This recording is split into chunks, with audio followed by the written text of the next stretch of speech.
At that time, 3 guests came to visit Dimitry. The first guest was Hoffman, the head of the Golden Bank.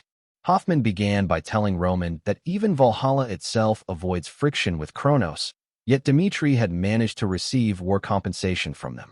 He praised Dimitri's actions, stating that their recent moves were truly remarkable, and that Dimitry might soon become the new trend across the continent. Roman remained silent, listening carefully. Hoffman then suggested that it would be much easier if the Golden Bank were to join hands with Dimitry. With a confident smirk, Hoffman proposed that Roman accept the Golden Bank as his patron and cooperate with them. In return, Hoffman asked for only one thing: that the Golden Bank not be excluded from Dimitri's future plans. Under that single condition, Hoffman promised to provide what even the smaller nations could not dare dream of: 1 million gold coins with no interest. Hearing this, Roman still remained silent for a moment before finally speaking.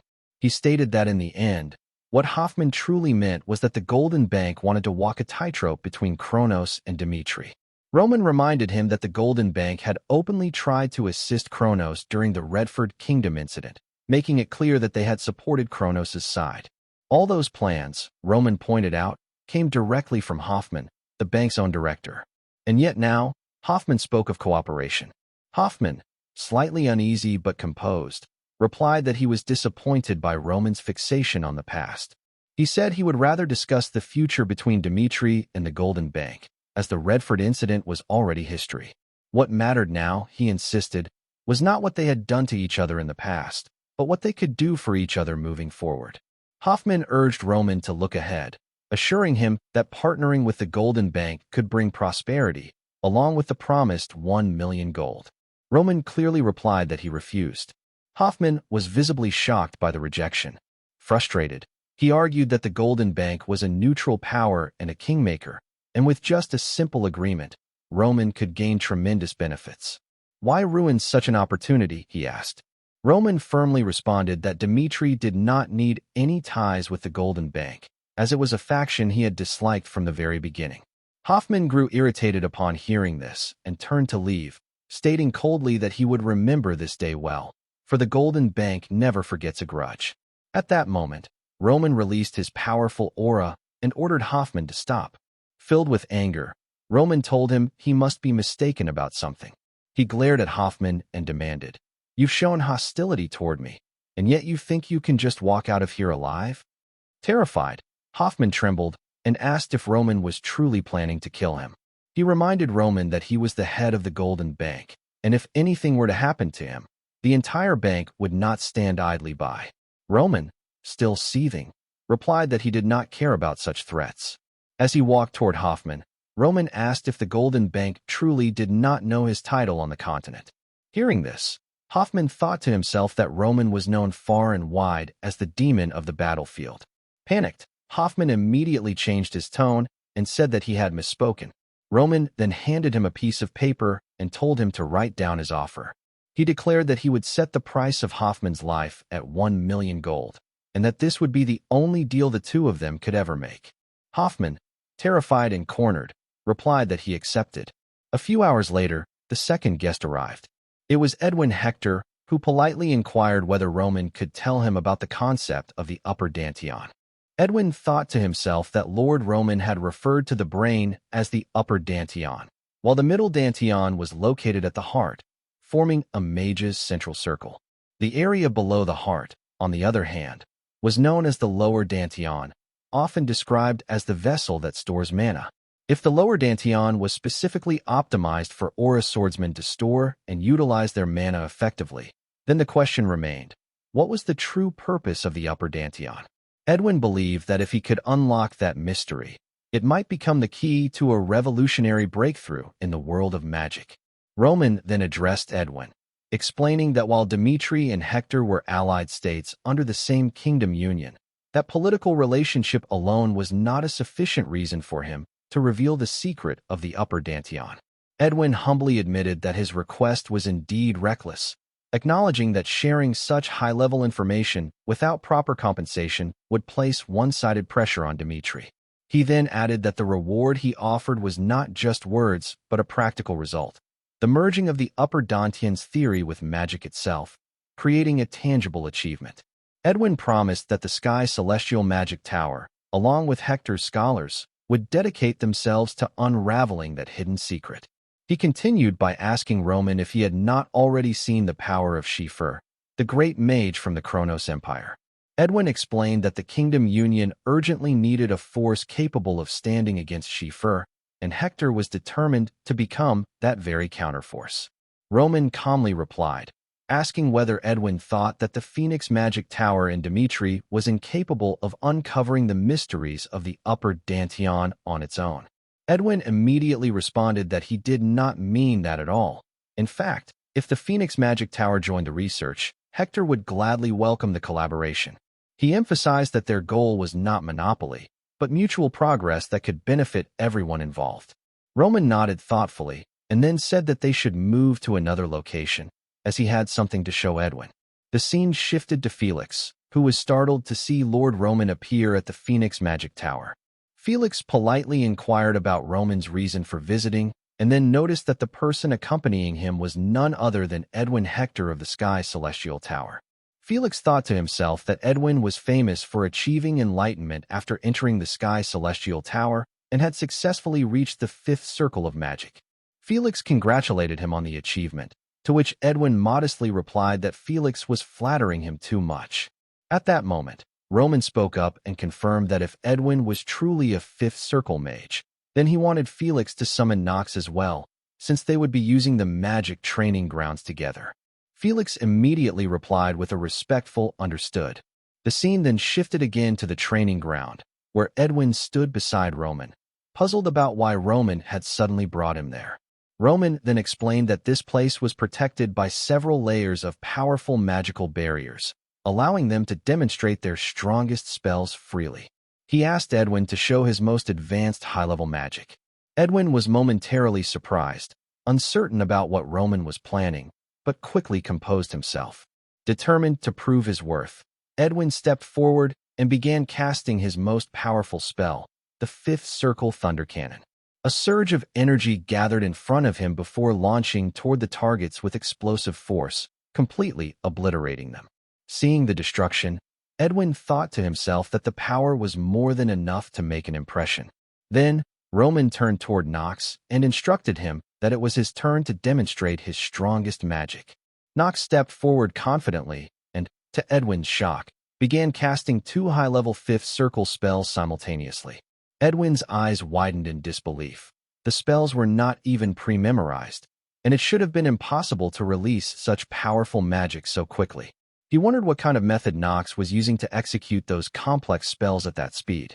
As Nox released his attack, a blinding wave of energy broke through the targets, taking down everything in sight. With a faint smile, Roman looked at Edwin and said that Dimitry had already applied the theory of the upper Dantian to its magic system.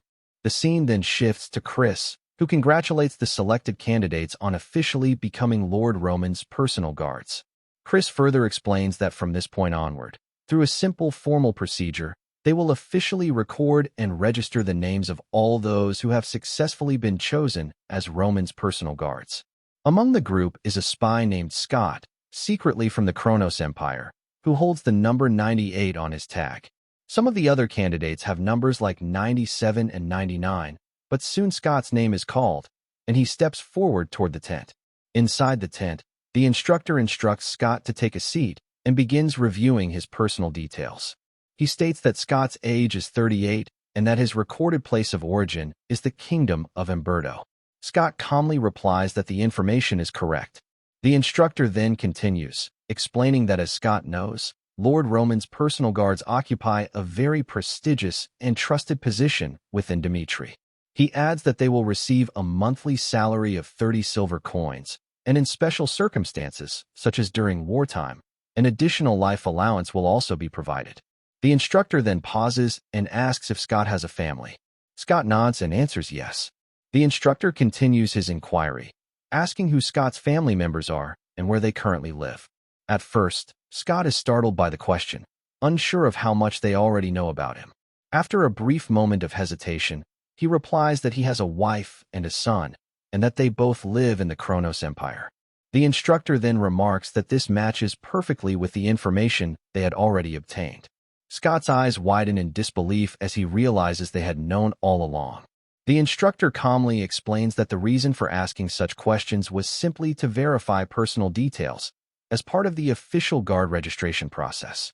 Meanwhile, in his mind, Scott silently prays that everything goes smoothly and that he passes the process without raising suspicion. The instructor then adds that if Scott were ever to die while carrying out his duties, Dimitry would provide full compensation to his family, recognizing him with national meritorious benefits for his service. Hearing this, Scott feels momentarily confused and asks if having family in the Kronos Empire would be considered a problem. With a reassuring smile, the instructor replies, "Not at all." As Scott exits the tent, he feels both relieved and surprised. He thinks to himself that as long as he doesn't create any problems or reveal his true identity, it seems that his past doesn't matter. Later, the scene transitions to the blacksmith shop, where Hendrik greets Scott warmly. Hendrik mentions that he heard Scott had worked as a mercenary during several wars, noting that his physique is strong and his posture disciplined. However, Hendrik also observes that the length of Scott's legs is slightly uneven, causing a small imbalance, and that his fingers are somewhat short, which means thicker weapon handles might be uncomfortable for him. Scott is taken aback by how thoroughly Hendrik examines such details. Hendrik explains that since Scott is now part of Lord Roman's personal guard, he must ensure that Scott receives perfectly tailored equipment. Surprised, Scott asks if Hendrik truly means that all of Roman's personal guards receive custom-made gear. He adds that such an arrangement must be quite expensive. Hendrik smiles and replies that within Dimitry, Lord Roman's direct forces are considered extraordinarily special. He reminds Scott that Lord Roman himself always leads from the front lines during battles, and it is the sacred duty of his direct forces to stand beside him and provide unwavering support. Because of this, Hendrik continues, these small but carefully crafted aids provided by Dimitry can significantly increase a soldier's chance of survival. Scott silently reflects on this and wonders to himself whether Hendrik's sincerity and dedication stem from the fact that he, too, is now a member of Roman's direct forces. Perhaps that is why Hendrik shows such genuine earnestness toward him. Finally, Hendrik tells Scott that he will personally put his name on the equipment and promises to craft the finest set of armaments for him, gear worthy of someone who now serves directly under Lord Roman Dimitry. The scene then shifts to a rugged mountain range, where a group of soldiers is arduously climbing upward under the blazing sun. Chris's commanding voice echoes across the slopes as he shouts that this training is no ordinary exercise. This is the battlefield. He tells them that just because they are carrying 40 kilograms of gear does not mean they should move sluggishly. He emphasizes that stamina is directly tied to survival, declaring that it is far better to collapse while giving their all than to hold back and regret it later. He adds that if anyone falls behind, their comrades will take responsibility and pull them along, because that is what true soldiers do. Scott thinks to himself that this stamina training is absolutely insane. What shocks him even more is that Roman himself is leading the formation, not from behind as most commanders would, but from the very front. Scott wonders why the Lord of Dimitry would personally take part in such grueling exercises. Then, one of the soldiers beside him, named Hunt, speaks up. He tells Scott that he must have seen plenty of commanders who never lift a finger and only shout orders from afar. Scott nods and replies that he has indeed seen such leaders before.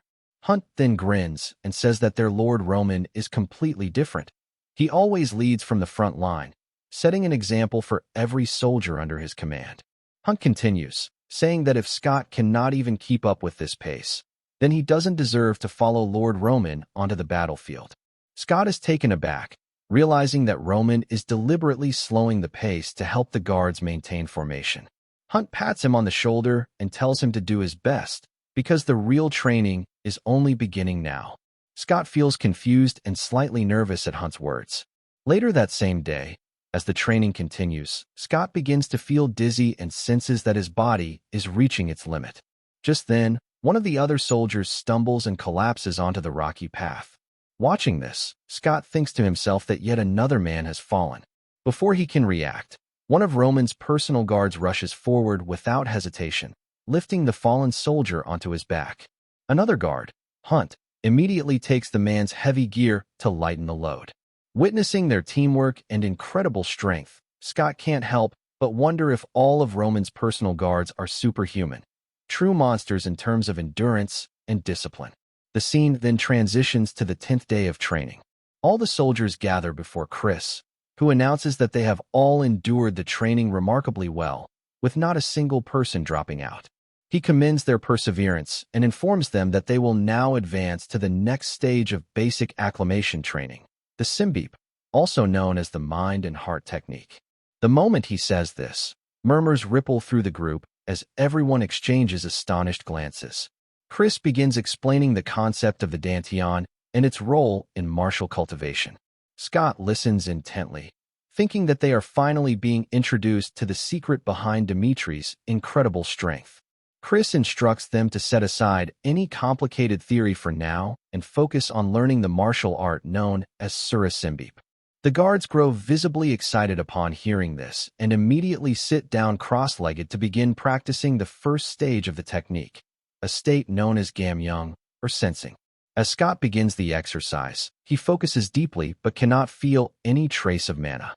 Frustrated, he tells himself that he must truly be talentless. He recalls his years as a mercenary when he had tried every possible method to awaken as an aura swordsman. No matter what he attempted, he could never form an aura field. His talent simply wouldn't allow him to reach that realm. But after a few hours of meditation, to Scott's utter astonishment, he begins to faintly sense the flow of mana around him. His eyes widen in disbelief as he realizes that even someone like him, someone with no natural talent, can feel mana within just 3 hours of training. Scott thinks in awe that if this technique can grant results so quickly, then it wouldn't be an exaggeration to call Roman the true founder of modern aura cultivation. He repeats the name of the martial art in his mind, Surah Simbeep. A dangerous thought then crosses his mind. If he were to hand over this technique to the Kronos Empire, he could secure immense wealth and ensure his family's safety for life. He tells himself that he has already done his part as a spy. But then, a lingering question begins to trouble him. Is that truly all there is to it? Chris then addresses the group once more, stating that for the time being, all training will continue to revolve around Surah Simbeep. He explains that they will proceed with the exercises step by step, and that if anyone demonstrates rapid growth or achieves outstanding results, that individual will be personally taught a new martial art suited to their unique traits.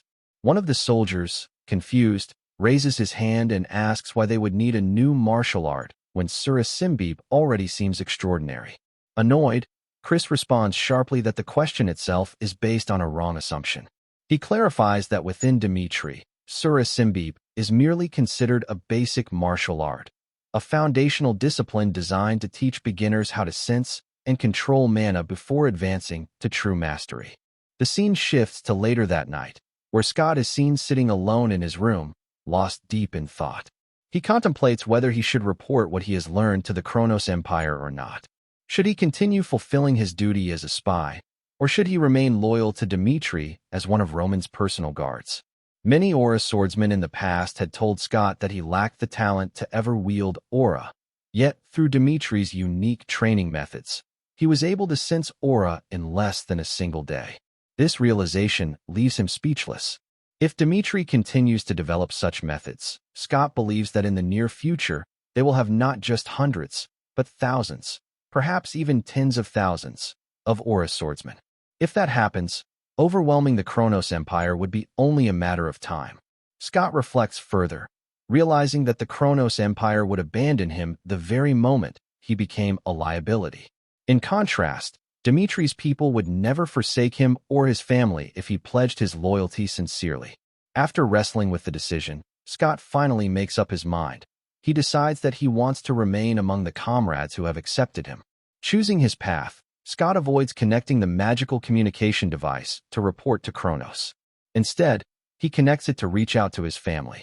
He resolves to help them escape and flee safely to Dimitry, even if it means staking his own life.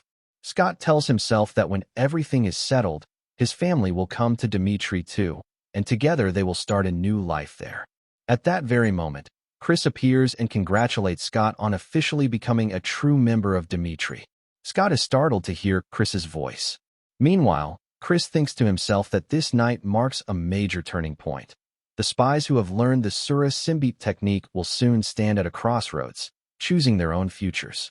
Just then, there is a knock at the door. Chris tells the person outside to come in. The door opens to reveal Fred, the former commander of the Memphis family's knights. Chris greets him and inquires what brings him here. Fred respectfully says that if it is not too late, he wishes to pledge his loyalty to Dimitri. Chris silently studies him, knowing that Fred's story is a complicated one. Fred was once a man directly serving under the Kronos Emperor and, by imperial order, had sworn loyalty to the Marquis of Memphis. Following his master's instructions, Fred was sent to recruit guards for Dimitri. However, after spending time in Dimitri, Fred experienced its strength firsthand and saw how Lord Roman genuinely treated his people, with fairness and respect. Deeply moved, Fred confesses that even though his decision might lead to his death, he has no regrets. Chris remains quiet for a moment. Fred continues, explaining that the people who came with him to Dimitri were not his true family. His real family is being held hostage in the Kronos Empire. If his betrayal were to be discovered, they would be executed without hesitation. Bowing deeply, Fred begs Chris either to accept him and his family into Dimitri or to send them back safely to Kronos. He swears that even if he were forced to return, he would never reveal Dimitri's secrets. Chris looks at him and says that if Fred truly wishes to become one of Dimitri's people, then he must answer honestly the questions that Chris is about to ask. Fred nods firmly and replies that he will. Chris then explains that there have been reports suggesting that the Emperor of Kronos is using mental restraints to control his people. He asks Fred whether he has ever felt his memories being tampered with or noticed anything foreign inside his mind. Fred pauses to think carefully and then admits that yes, he has experienced something strange. Some parts of his memory seem to be missing or altered. With a serious expression, Chris tells him to follow. The scene then transitions as Chris and Fred walk down a dimly lit staircase until they reach a large underground entrance. Fred, visibly confused and uneasy, asks what this place is. Chris explains that this is Howman, Dimitri's intelligence and information organization. Shocked, Fred asks if it is truly wise to bring someone who may still be under mental restraints into such a sensitive place. Chris replies calmly that Howman is not careless in its operations. He continues, saying that they must first address the most important matter.